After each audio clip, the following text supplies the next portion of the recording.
열왕기하 2장 1절에서 11절까지 제가 공독해드립니다.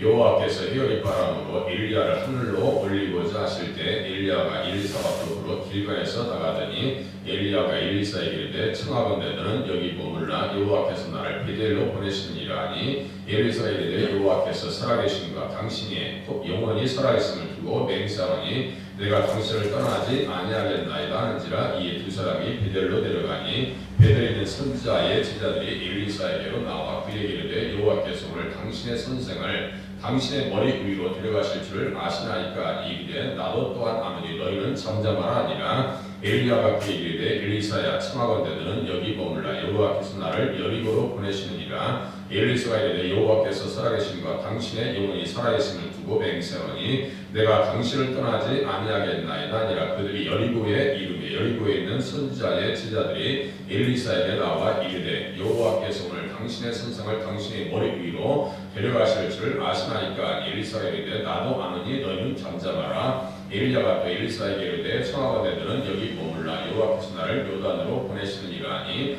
그가 이르되 여호와께서 살아계신과 당신의 영혼이 살아있음을 두고 맹세하노니 내가 당신을 떠나지 아니하겠나이다 한지라. 이에 두 사람이 가니라. 선지자의 제자 50명이 가서 멀리 서서 바라보매 그 두 사람이 요단가에 서 있더니 엘리야가 겉옷을 가지고 마른 물을 치매 물이 이리저리 갈라지고 두 사람이 마른 땅 위로 건너더라. 건너매 엘리야가 엘리사에게 이르되 나를 네게서 데려감을 당하기 전에 내가 네게 어떻게 할지를 구하라. 엘리사가 이르되 당신의 성령이 하시는 역사가 갑자기나 내게 있게 하소서 하는지라. 이르되 내가 어려운 일을 구하는다. 그러나 나를 네게서 가시는 것을 내가 보면 그 일이 내게 이루어지려니와 그렇지 아니하면 이루어지지 아니하리라 하고 두 사람이 길을 가며 말하더니 불새와 불말들이 두 사람을 가다놓고 엘리야가 회오리 바람으로 하늘로 올라가더라. 아멘.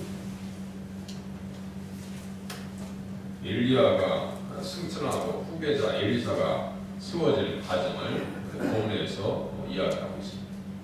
불새와 불말들이 회오리 바람으로 하늘로 올라갔다. 엘리야가 승천했다라고 하는 이야기는 정말 동화책 같은 이야기인데 이것 역시 어떤 것이라고요? 가상적인 이야기가 아니고 가공적인 이야기도 아니고 실제적인 이야기라고 제가 수없이 말씀을 드렸어요. 성경은 그냥 영적인 이야기를 하더라도 그게 사실적인 것이지 그냥 호구가 아니고 무슨 그냥 꾸며진 그런 이야기가 아니에요.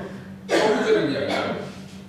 이야기를 그대로 우리 믿는 사람들은 말씀 그대로 믿으셔야 돼요. 내가 이성적으로 판단이 안 되고 이 확인을 할 수도 없고 이성적으로 납득하기 곤란하다 할지라도 그냥 믿을 수 있는 그런 믿음의 자세가 필요하고 그래야 믿음 생활이죠. 가나안 땅에 젖과 꿀이 가고 가고 있는 중에서도 이스라엘 백성들은 애굽이 더 좋았대요. 그러니까 못 들어가는 거예요. 지금 가고 있는데도 애굽이 좋대요.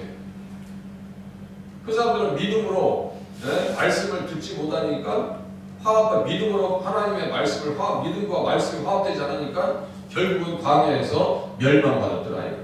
광야는 어디를 상징한다 했어요? 세상을 상징하는 겁니다. 세상에서 왜 멸망해요? 믿음이 없으니까 멸망하더라 이거예요. 죽는 것으로 끝나는 것이 아닙니다. 하나님 앞에 하나의 나라가 있고 분명히 지옥도 있고 천국이 있습니다. 엘리야는 모세와 더불어 구약의 대표적인 사람입니다.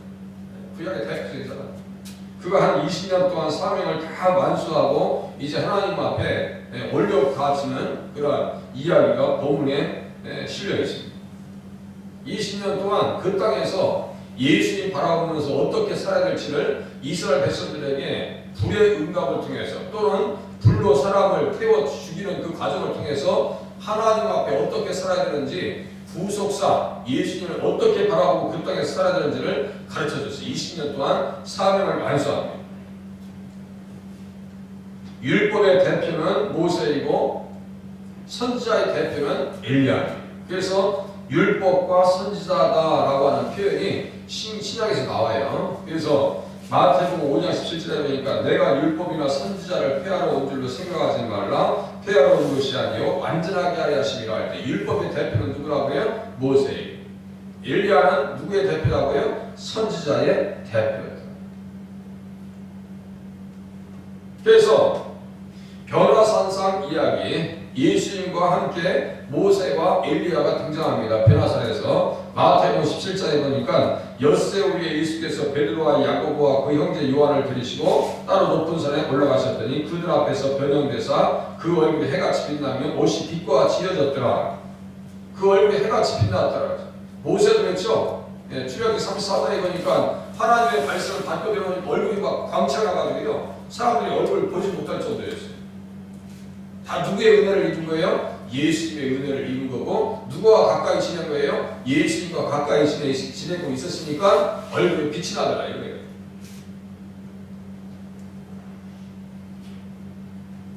거기에 보니까 누가 나타나냐면요, 모세와 엘리야가 예수와 더불어 말하는 것이 그들에게 보였다라고 마태복음 17장 3절에 써 있습니다. 모세와 엘리야가 예수님과 더불어 말을 하더라 이게. 말합니다.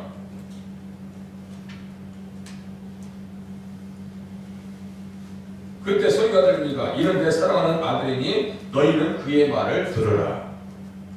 그때나 지금이나 엘리야에 따라 누구의 말을 들어야 돼요? 예수님의 말씀을 들어야 살 수 있다 이거예요. 똑같아요. 그들의 관심은 예수님이에요. 어느 정도 관심이 있느냐? 누가복음 9장 31절에 모세와 엘리야가 무슨 얘기를 하느냐? 영광 중에 나타나서 장차 예수께서 예루살렘에서 별세하실 것을 말할세. 이게 이 사람들의 핵심입니다. 변화산상에서 엘리야와 모세와 예수님과 더불어 대화를 하십니다. 그 중에서 가장 핵심적인 용어가 뭐냐면 별세입니다. 별세. 우리 기장 측에 가장 훌륭한 목사님이 한 분이 이준표 목사님이시거든요. 그분이 별세의 목회라는 표현을 했거든요. 별세는 뭐냐면요, 죽음이고 떠나는 겁니다. 이스라엘 백성들이 출애굽할 때 그것을 별세라고 했죠. 그 엑소더스라고 했어요. 헬라어 엑소더스입니다. 그것이 출애굽기입니다. 그것이 성경의 이름이라고, 출애굽기가 엑소더스예요. 그것이 별세예요. 누가 죽어야 가는 거예요? 예수님께서 돌아가시고 어린 양이 희생되실 때만이 비로소 세상을 떠날 수 있고 세상에서 그 사로잡히면서 놓일 수 있고, 어디가 준비되어 있다고요? 이스라엘 백성들에게 가나안 땅이 준비된 것처럼 우리에게는 천국이 준비되어 있다는 사실을 지금 변화산상에서 모세와 엘리야와 예수님께서 말씀하심을 통해서 그 더불어 대화를 통해서 이 내용이 나온다니까요. 그러니까요, 성경이 대단한 책입니다. 그것도 일반적인 책이 아닙니다. 그러니까 이 부분을 통해서 전체를 볼 수 있어야 되고, 전체를 통해서 이 부분이 조명이 되어져야 돼요. 그렇게 할 때 성경이 이해되어지고 깨달아지고 예수님 중심으로 성경을 볼 수 있는 눈이 열리더라 이겁니다. 그렇게 보지 않냐면요, 이 성경을 딱 잘라놓고 보면요, 이게 도대체가 이 동화책 이야기 같고, 이 성경책만 딱 여기만 딱 분리해서 성경을 가지고 해석을 하려니 답이 없어요. 그런데 모세와 엘리야, 예수님과 더불어 대화하실 때 가장 중요한 용어 별세. 예수님이 십자가에 들어가신다. 그러면서 엘리야는 갈멜산상에서 열왕기상 18장에서 기도할 때 아브라함의 하나님, 이삭의 하나님, 이스라엘의 하나님 이렇게 외치죠. 아브라함과 이삭과 야곱의 하나님. 그분은 어떤 분이었어요? 그 하나님은 언약의 하나님이고 그의 자식들을 통해서, 그 자손을 통해서 누구를 보내신다고요? 예수님 보내신다는 뜻이고, 마태복음 22장 32절에 보니까 죽은 자의 부활에 대해서, 죽은 자가 살아난다는 것에 대해서 이렇게 얘기하죠. 그리고 마태복음 8장 11절에 보면 아브라함과 이삭과 야곱과 함께 천국에 앉을 것이다 했죠. 아브라함과 이삭과 야곱의 하나님은 천국을 선물하시는 분이네요. 누구를 통해서요? 예수님을 통해서. 그죠? 그러니까 아브라함과 이삭과 야곱의 하나님을 외치는 사람들 치고 믿음이 없는 사람들이 없다 이거예요. 조상들의 하나님. 그런데도 불구하고 열왕기 우리가 계속 사과를 보지만 정신 차리고 사냐고요. 들을 수 있는 귀가 없어요. 들을 수 있는 귀가 없다고요. 이 시대는 똑같습니다. 하나님의 말씀을 정말 듣고 예수님을 가까이 하려고 하는 그런 몸부림침이 있었냐고요. 정집사님 몸살 하시는가 봐요. 네, 몸살 하셨죠? 몸살 하신 것 같아요. 저도 며칠 동안요, 이 환절기 때 몸이 너무 안 좋고, 몸이 구석구석 안 좋은 거예요. 이제 좀 어제 두통약 하나 먹었더니 많이 좀 살아난 것 같아요. 환절기 때 몸이 안 좋으시고 몸 건강관리 잘 하시죠. 자, 보세요. 그러니까 별세하실 것을 말할세. 별세, 이거 뭐라고요? 어린 양의 죽음과 연결되어지고 엘리야와 엘리사의 모든 사역들이 여기에 이 집중이 되어 있습니다. 모든 선지자들이 내게 대해서 기록하였느니라. 이렇게 이해하시면 돼요. 선지자들의 관점은 누구에게 있다고요? 예수님에게 있더라. 지금 모세와 엘리야만 그런 얘기하는 것이 아니에요. 네. 믿음으로 요셉은 인종시에 이스라엘 자손들이 떠날 것을 말하고, 이 떠난다라고 하는 것은 결세와 똑같은 뜻입니다. 떠날 것을 말하고 또 자기 뼈를 위하여 명하였으며, 히브리서 11장 22절에 말씀하고 있어요. 떠날 것을 말합니다. 그 떠난다는 것이 엑소도스 출애굽입니다. 그러니까 요셉이 애굽 땅에서 털을 잡을 때 털을 잡는 것도 믿음으로 잡습니다. 그것이 어디냐면요, 고센 땅. 이스라엘 백성들에게 고생 좀 해보라 뜻에서 고센 땅 잡은 게 아니에요. 저 같으면 카이로 있죠. 그냥 애굽의 중심 도시 거기에 야 여기 땅값 올릴 거고 세상 여기 상인들 많이 지나가고 장사꾼들 많이 지나가고 여기서 투자하면 돈 어마어마하게 든다. 그렇게 하지 않고 자 목초지 있죠. 저기 애굽에서 딱 출발하기 좋은데 거기 고센 땅에다 딱 털을 정해줘. 왜 그런지 아세요? 출애굽할 것을 다 계산하고 요셉이 그 털을 잡는 거예요. 창세기 45장에 7절쯤 보면요 더 정확해요.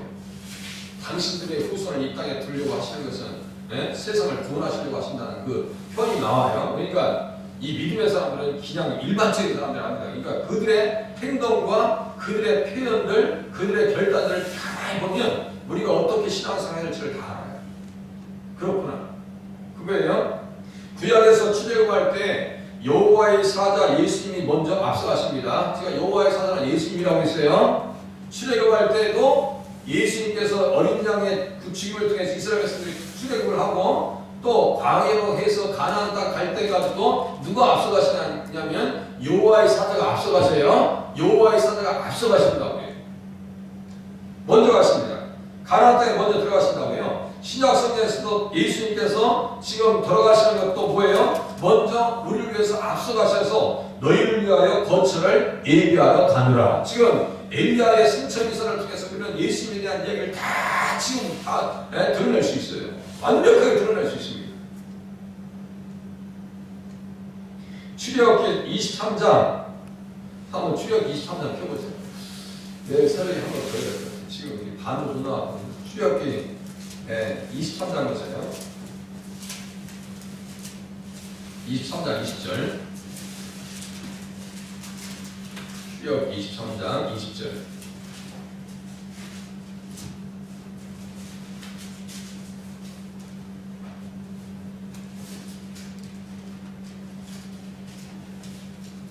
이런 부분들을 잘 주셔야 돼요. 주시하셔야 됩니다. 23장 20절.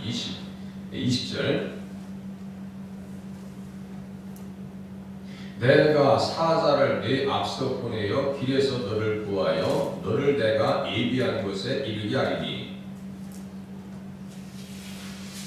하나님께서 예비한 곳이 어디예요? 네? 가나안 땅이잖아요. 그 옆에다가 요한복음 14장 2절 써주시면 딱 좋아요. 요한복음 14장 2절과 딱 이게 지금 같이 짝을 딱 이룹니다. 너희는 여호와의 책을 자세히 읽어보라. 그 짝이 없는 것이 하나도 없다. 이유는 여호와의 영이 그를 모았습니다. 이 신천지 때문에 완전히 이렇게 비유를 다 깨부었어요. 요한복음 14장 2절. 신천지 때문에 짝풀이 한다 해가지고 그게 짝풀입니까 그게? 구약과 신약이 이렇게 한 대 딱 올리는데 그게 무슨 짝풀이에요? 짝풀이는 뭔지 아세요? 마태복음 24장에 보면 여자하고 계시록 2장에 있는 여자 이렇게 딱 짝을 이어서 해서하는 그게 이단이라는 거예요. 그게 뭐냐면 마태복음 24장에 있는 여자는 환난받는 여자예요. 교회 저 뭡니까? 예루살렘에 포위돼가지고 고난받고 있는 그 고난의 현장을 보는 거고 계시록 10장에는 마리아와 밑에 보면 또 교회를 얘기한단 말이에요. 그렇게 하는데 그것을 딱 단어가 갖다 해가지고 짝풀이는 그게 신천지란 말이에요. 그게 해석하는 방법이란 말이에요. 행위를 또 어떻게 하다 또 맞을 때도 있어요. 그러니까 성도들이 혼란스럽고 위협을 받는단 말이에요. 보세요. 내가 사자를 내 앞서 보내요 길에서 너를 구하여 너를 내가 예비한 곳에 이르게 하리니. 언약궤도 며칠 앞서갔어요? 언약궤도 며칠을 앞서갔어요? 3일길을 앞서가잖아요. 3일길을 앞서간다고요. 언약궤도. 그런 기둥과 불기둥도 예수님의 인성과 불기둥은 인성, 불기둥은 신성, 구름기둥은 인성을 얘기한다라고 신학자들이 얘기해요. 아, 그렇구나. 예수님이 천국 가는 그 길까지 우리를 인도하시는 거예요. 또 보세요. 너희는 산과 그 목소리를 청종하고 21절 너희는 산과 그의 목소리를 청종하라. 별세하실 것을 말씀할 때도 똑같아요. 내 사랑하는 아들이니 너희는 그의 말을 들으라. 너희는 그의 말을 들으라 그랬죠. 마태복음 17장 그 변화상상에서 똑같아. 너희는 산과 그의 목소리를 청종하고 그를 노엽게 하지 말라. 그냥 따라가면 되는 거야. 따라가면. 근데 따라갔어요? 안 따라갔어요? 다른 지휘관을 세워서 모세를 죽여버리고 다른 지휘관을 세워가지고 다른 지휘관을 세워서 애국으로 돌아가지. 그 지휘관이 뭐라 했어요? 다른 예수, 다른 복음, 다른 영, 다른 시기라니까요. 이게 다른 예수지 뭐예요? 너희 없게 하지 말라. 그가 너희 허물을 용서하지 아니할 것은 내 이름이 그에게 있습니다. 내 이름이 그에게 있습니다. 네가 그들의 목소리, 그의 목소리를 잘 청종하고 내 모든 말대로 행하면 내가 네 원수에게 원수가 되고 네 대적에게 대적이 될지라. 23절 보세요. 내 사자가 네 앞서가서 너를 아모리 사람과 헷 사람과 브릿 사람과 가나안 사람과 히윗 사람과 여르고스 사람에게로 인도하고 나는 그들을 끊을 것이다. 끊어버리겠다. 이스라엘 백성들로 가나안 땅을 차지하겠으면요 40년 동안 저 같았으면 맨날 무기만 들고 몽둥이만 들고 칼만 들고 그냥 칼 깎아먹고 그랬을 것 같아요. 방패만 들고 그런 거 했어요? 안 했어요? 이스라엘 백성들이 광야 땅에서 무엇만 훈련했냐면 말씀 듣는 훈련만 했어요. 말씀에 순종하는 훈련, 하나님의 뜻대로 사는 방법, 그것만 계속해서 훈련받고 간 거예요. 그런데도 불구하고 가나안 땅에 들어가서 살아온 결과가 열왕기서에 보니까 다 망가져 있네. 다 망가져 있어요. 푸른 나무 안에서 바알과 아세라 신전을 만들고 있어요. 선지자들을 초청하고 그런 바보들이 어딨냐. 그러니까 깨지는 거예요. 모압이 들고 일어서고. 그죠? 그래서 구약과 신약, 구약은 그림자이고 실체는 어디에 있어요? 신약에 있어요. 그죠? 지금도 똑같아요. 엘리야의 승천은 누구의 그림자일까요? 엘리야의 지금 불말과 불병을 타고 하늘에 올라가잖아요. 누구의 그림자일까요?